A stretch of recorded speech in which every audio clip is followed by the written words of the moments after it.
Sjećam se kada sam bio student na postdiplomskom studiju u Tunisu na Zejtuni i dolazi avion sledeći iz Libije.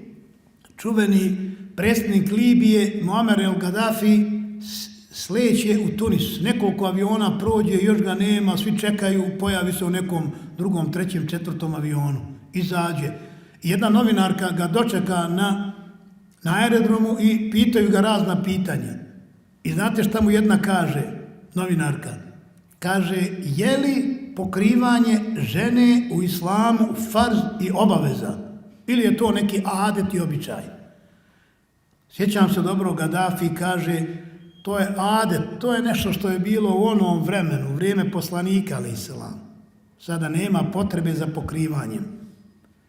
Pa ona kaže, ali čekajte, ima u ajetima se govori treba da se žena pokrije.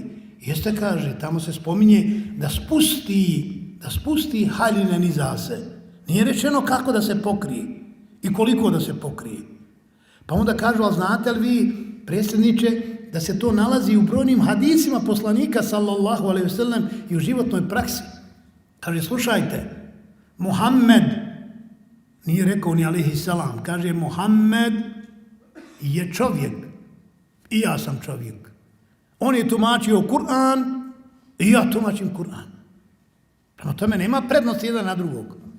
Tako mi se čini ovi novi metodolozi, ovi razni koji se sad pojavili, koji sve više pojavljuju, nažalost, sreća pa i nema previše, oni su isto to uzeli, vidite, i pokušavaju danas da oni vjeru tumače, jer nekome se ne sviđa tumačenje poslanikova, ali tako su isto radili kršćanski židovi koji su rekli da je i vino dopušteno, a bilo je zabranjeno, da je i svinjsko meso dopušteno, a bilo je zabranjeno. Pa ćete vidjeti, ako dopustimo jedne takve mahinacije i malverzacije u našoj vjeri, vidjet ćete da ćemo imati uskoro puno stvari dopušteni koje su inače šarijatom i Kur'an i Kerimom i sunnetom poslanika, ali salam, zabranjene i haram učinjene.